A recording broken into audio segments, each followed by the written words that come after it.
우리 다 같이 히브리서 12장 1절 말씀 같이 합독해 보도록 하겠습니다. 이러므로 우리에게 구름같이 둘러싼 허다한 증인들이 있으니 모든 무거운 것과 얽매이기 쉬운 죄를 벗어버리고 인내로서 우리 앞에 당한 경주를 하며 아멘. 우리 지금 오늘 우리에게 말합니다. 너희들은 경주 잘한다. 너희들 우상을 섬겨서는 안 돼. 너희들 세상 걸 섬겨서는 안 될 것이고 너희들 이제 경주 잘했어. 모든 내게 무거운 것들과 그리고 얽매기 쉬운 거, 매기 쉽고 어딕션 되기 쉽고 중독되기 쉬운 모든 것들로부터 다 벗어버리고 우리는 경주가 돼서 달려가야 되는 것입니다. 세상엔 두 부류로 나눠집니다. 하나님께 지배받고 있는 부류, 또 다른 부류라면 세상에 지배받고 있는, 다른 말로 하면 우상의 다스림을 받고 있는 부류로 나눠지게 되어 있습니다. 우상은 우리를 짓누릅니다. 그래서 그 우상을 버리셔야 되는 겁니다. 그 우상은 끊임없이 우리를 얽매게 합니다. 그래서 우리를 끌고 다닙니다. 우리를 혼란하게 합니다. 나는 원하지 않는데, 나는 하나님을 섬기고 싶은데 이미 내 안에 우상이 있으면은 그 우상은 하나님을 섬기지 못하고 그 우상은 나를 지배하고 나를 조종하고 나를 다스리는 것입니다. 그래서 우리 주님께서 말합니다. 너는 자유 잘한다. 너는 내 자녀란다. 우상을 버리라는 것입니다. 여러분 안에 어떤 우상이 있습니까? 어떤 것이 지금 매여 있습니까? 어떤 생각에 여러분들은 노출되어 있어서 여러분의 삶이 자유롭지 못합니까? 팀 켈러는 우상을 식별하는 방법에 관해서 이런 글을 좀 남겼습니다. 내가 만든 신이란 그 책의 일부분을 여러분에게 소개하고자 합니다. 우상은 주로 생각을 타고 오기 때문에 평소에 주로 공상하는 내용이 무엇인가를 좀 들여다봐야 돼요. 또한 무심코 머릿속을 차지하는 상상은 무엇인가? 승진하는 시나리오를 상상하고 있는가? 재물 그리고 특정한 사람과의 관계인가? 뿐만 아니라 만약 당신이 습관적으로 생각하면서 혼자 속으로 기쁨과 안락을 얻는 대상은 또한 무엇인가? 여러분 생각을 점검해 보시라는 겁니다. 두 번째는 돈, 물질을 한번 점검해 보셔야 돼요. 또한 돈을 어떻게 쓰는지 보면 자신 속으로 진짜 사랑하는 것이 무엇인지 식별할 수 있다. 통제하지 못하는 생각과 감정이 있다면 그것은 우상이 될 수 있다. 나를 지배하고 있는 것. 분명 하나님의 말씀 선포됨에도 불구하고 떠나보내지 못하는 건 내 안에 가득 차 있는 우상입니다. 그것을 버리지 아니하면 사랑하는 여러분 경주자로서 완승할 수 없어요. 완주할 수도 없습니다. 그래서 주님 오늘 말합니다. 너의 무거운 죄의 짐을, 너의 무거운 얽매기 쉽게 하는 그런 사사로운 죄들을 벗어버리라는 것입니다. 그래서 식별하실 수 있어야 돼요. 나는 어떤 우상들이 있는가? 나는 어떤 것에 쉽게 메어지고 있는 것인가? 나는 어떤 생각에 많이 노출되어 있는가? 나는 어떤 시간에는 내 감정도 하나 컨트롤하지 못하는 그런 무능한 사람이 되어 있는가? 이것이 나를 더 이상 지배하지 못하도록 여러분 끊어낼 수 있어야 되는 것입니다. 자유한 사람이 되어야 됩니다. 앤이라는 성도의 이야기를 여러분들에게 좀 들려고자 합니다. 앤이라는 분은 늦지막하게 결혼을 하셨어요. 그래서 정말 여러분 의사 선생님도 아기를 낳을 수 없다라고 말을 했는데 기적적으로 아기를 가졌어요. 그래서 두 아이를 낳았습니다. 앤은 너무 행복했어요. 너무 좋았어요. 그래서 두 자녀를 정말 최선을 다해서 너무 많이 사랑하고 너무 많이 보호하고 많은 것을 해줬어요. 그런데 아이가 자라면 자랄수록 더 난폭해져 갑니다. 그리고 신앙에서도 멀어져 가요. 부모와는 적대적이어 갑니다. 그리고 급기야는 자기의 감정 하나도 조절하지 못해서 학교를 그만둬야 되고 정신과에 의뢰해서 그는 지금 정신적으로 피폐해져 있는 그런 자녀가 되어버렸습니다. 애나는 고민을 합니다. 어디서부터 잘못되었을까? 무엇이 잘못되어서 내 두 딸아이가 이렇게 피폐해졌고 이렇게 난폭하고 내가 원하는 자녀의 모습이 이런 모습이 아니었는데 왜 그랬을까라고 고민을 하기 시작합니다. 근데 답을 찾았어요. 애나는 자신으로 인해서 자녀의 삶이 망쳤다는 것에 대해서는 인정했습니다. 내가 망쳤어. 그러면서 답을 찾았습니다. 자녀의 삶을 망친 에나는 이렇게 말합니다. 자녀를 너무 많이 사랑한 것이 아니라 처음에는 내가 너무 자녀를 과보했나, 너무 많이 사랑했나? 그런데 아니란 걸 깨달았어요. 자녀를 너무 많이 사랑한 것이 아니라 자녀와의 관계에서 하나님을 너무 적게 사랑했다는 것입니다. 맞습니다. 우리는 이웃을 내 몸같이 사랑하셔야 돼요. 여러분, 사업 열정적으로 하셔야 됩니다. 자녀 잘 키우셔야 됩니다. 일 멋지게 하셔야 됩니다. 그래, 여러분 열정이 있으면 있은 만큼, 자녀를 사랑하면 사랑한 만큼, 여러분 주께 쓰임받고 싶으면 싶은 만큼 하나님은 그 이상으로 섬기셔야 돼. 그러지 않으면 그건 언제든지 여러분에게 우상이 됩니다. 여러분을 지배하게 됩니다. 여러분들의 삶 가운데 많은 것을 열정적으로 사랑하십시오. 하나님 더 사랑하셔야 돼요.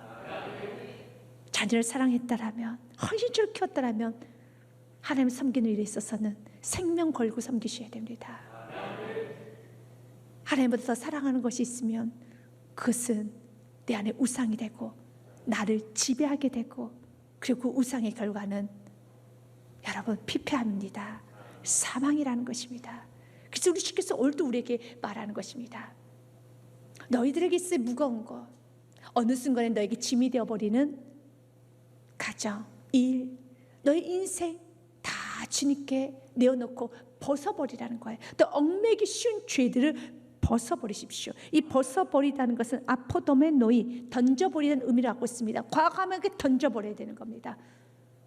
사도 바울은 우리의 인생을, 그리스도인들의 인생을 경주의 삶으로 비유를 하고 있습니다.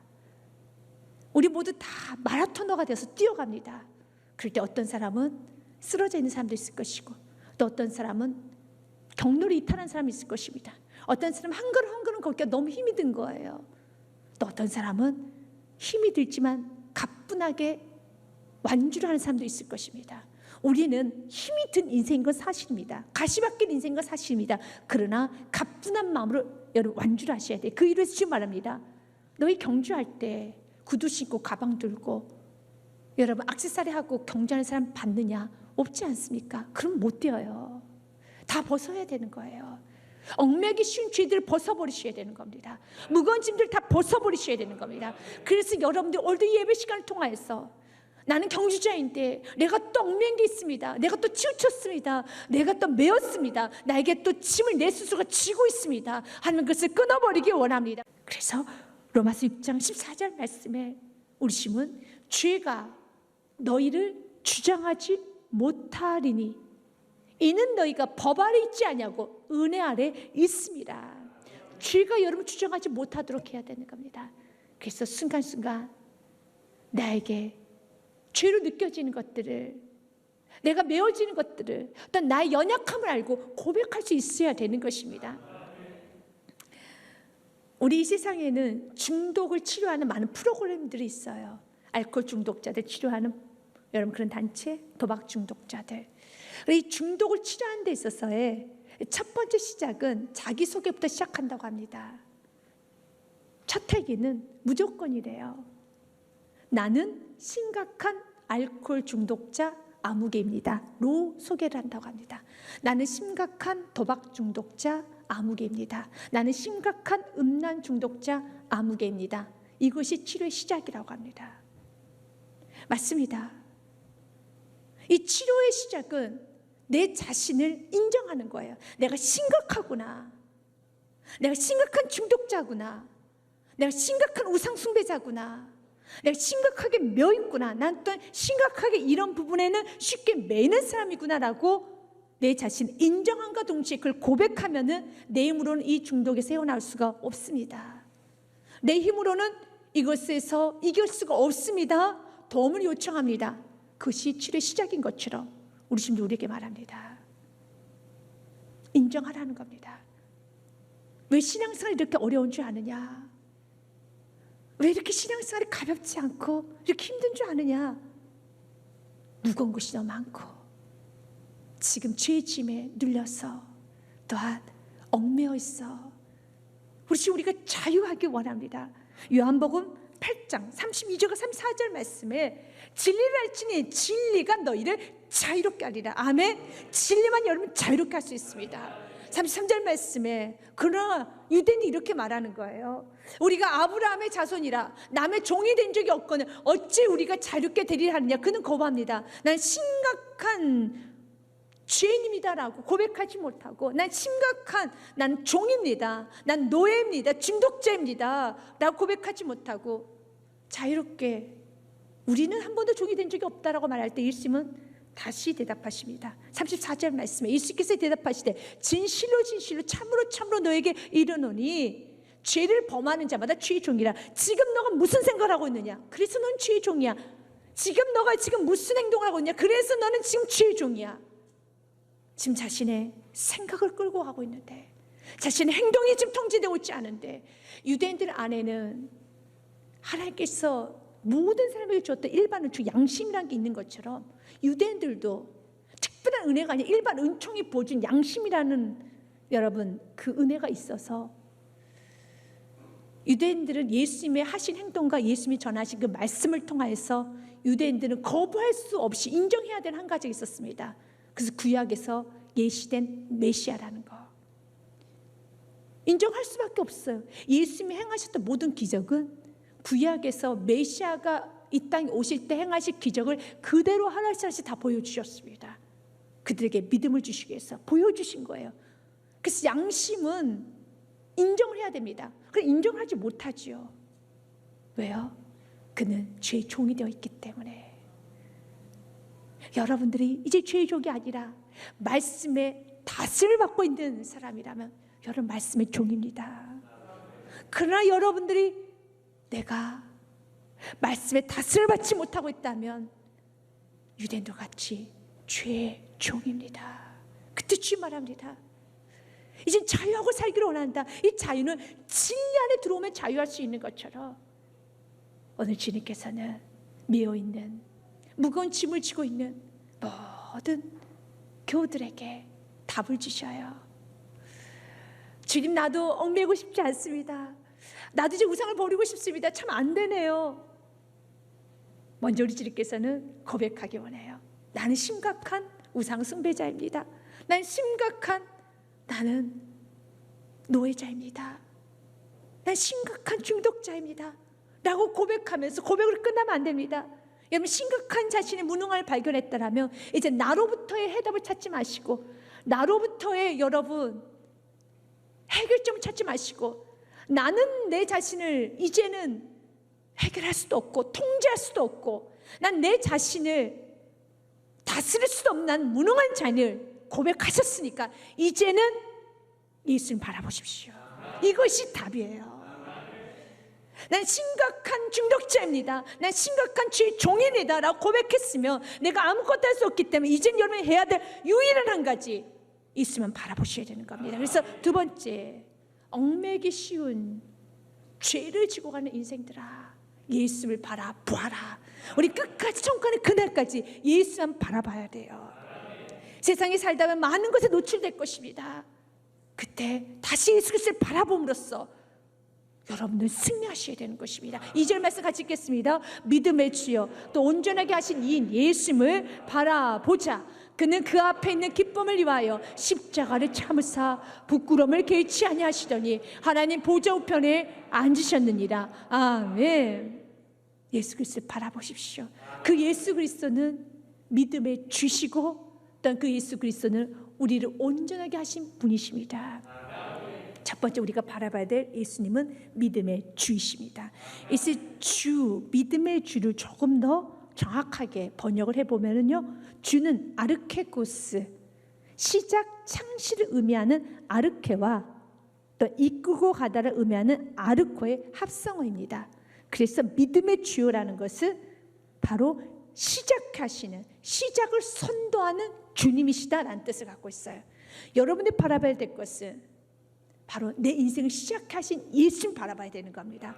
여러분 인생 어떻게 시작되었습니까? 우리는 예수를 만나기 전에는 우리 인생은 사망의 인생, 죄인의 인생, 우리 인생은 가망이 없는 우리는 지옥에 가야 될 인생이었던 지만 예수 그리스도를 만남으로 우리는 새롭게 인생이 펼쳐졌습니다. 새로운 피조물이 되었습니다. 의인이 되었습니다. 예수님의 자녀가 되었고 새 삶을 얻었습니다. 예수님으로부터 내 인생이 시작되었다면 그분께서 완성해 주실 것입니다.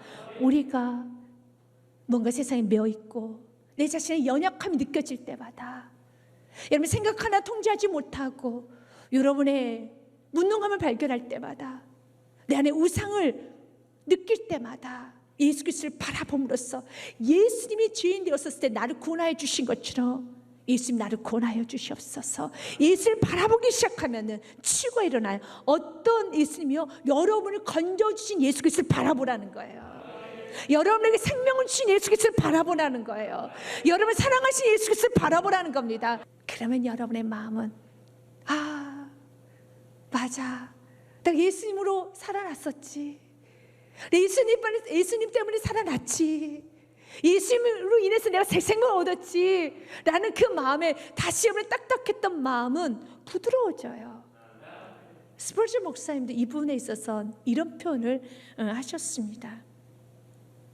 다른 것을 바라봄으로 돌처럼 딱딱한 나의 마음은 가시면류관을 쓰신 예수님의 머리를 바라봄으로써 솜처럼 부드러워졌습니다. 그를 바라봄으로써 우리의 마음은 빛으로 비춤을 받고 활력을 얻고 죄를 미워하게 됩니다. 예수님을 바라볼 때 마치 소멸하는 불처럼 여러분의 죄를 태우는 것을 느끼게 될 것입니다. 아멘. 예수님을 바라보기 시작하면 여러분 죄가 태워져요. 여러분의 마음이 부드러워져요. 그 다시 내가 주님으로부터 시작됐는데 내 힘으로 살려고 하네요. 아니 내가 마치려고 하네요. 내가 결정권자인 것처럼 내가 교만하게 내가 앞섰습니다. 주님 이 자만을, 이 교만을 주님 꺾어 주시옵소서. 주님부터 시작된 인생 주님께 결정권을 드리십시오. 주님께서 마음껏 인도하실 수 있도록 여러분을 예수님만 바라보시면 되는 것입니다. 또 그 예수님께서는 우리를 온전하게 하신 예수님 믿으시길 바라겠습니다. 우리가 두 번째로 바라봐야 될 예수님은 우리를 온전하게 하시는 이 예수님을 바라봐라. 우리를 시작하게 하신 예수님을 바라보셨다면 이제 두 번째로 우리의 삶을 완성시키시는, 우리의 삶을 마무리시켜 주시는 예수님을 바라보십시오. 예수님은 우리의 인생을 가장 좋은 길로 인도하여 주십니다. 시편 23편의 말씀에 다윗이 이런 고백을 합니다. 여호와는 나의 목자시니 내가 부족함이 없습니다. 그가 나를 푸른 초장으로 푸른 풀밭에 누이시며 쉴 만한 물가로 인도하여 주십니다. 아멘. 3절 말씀 같이 읽습니다. 내 영혼을 소생시키시고 자기 이름을 위하여 의의 길로 인도하신도다. 아멘. 주님께서는 의의 길로 우리를 인도하여 주십니다. 그래서 여러분이 너무 미래를 걱정할 필요가 없습니다. 그분께서 완성시켜 주십니다. 착한 일을 시작하신 예수 그리스도께서 완성시켜 주십니다. 빌립보서 1장 말씀에도 이렇게 되어 있습니다. 너희 안에 착한 일을 시작하신 이 예수 그리스도께서 그리스도 예수의 날까지 이루실 줄 우리는 확신하노라. 아멘. 여러분 인생은 주님의 손 안에 있습니다. 완벽하게 이끌어가 주시는데 의의 길로 이끌어가 주실 것입니다. 주님께서 가장 원하시는 하나님 영광 올려드리는 길로 인도하여 주실 것입니다. 그래서 그 온전케 하신 예수님께서는 우리들에게 말합니다. 나는 너를 내 자녀로서, 내 제자로서 이렇게 이끌어갈 것이다 라고 말하면서 예수님 이 땅에 인간으로 오신 예수님께 사셨던 모습을 표현하시면서 우리에게 말합니다. 우리를 온전하게 하신 이 예수님을 바라보자. 그분은, 예수님은 그 앞에 있는 기쁨을 위하여, 이 기쁨은 어떤 기쁨일까요? 저와 여러분 구원받는 기쁨, 온 인류가 구원받는 그 기쁨을 위하여 십자가를 참으시고 부끄러움을 개의치 아니하시더니 결론은 하나님의 보좌 우편에 앉으셨느니라. 아멘. 이 땅에 오신 예수님은, 인간 오신 예수님은 여러분 그 기쁨을 위해서 온 인류의 구원이라는 그 목적을 이루시기 위해서 두 가지를 행하셨어요. 첫째 십자가를 참으셨어요. 두 번째는 부끄러움을 개의치 상관하지 아니하셨어요. 무시해버렸어요. 우리가 그 길을 가기 원합니다. 베드로전서 말씀에 보면은 2장 21절에 이를 위하여 너희가 부르심 받았으니 그리스도도 너희를 위하여 고난을 받으사 너희에게 본을 끼쳐 그 자취를 따라오게 하려 하셨느니라. 아멘. 우리 예수님의 자취만 따라가면 됩니다. 예수님께서 어떻게 사셨습니까?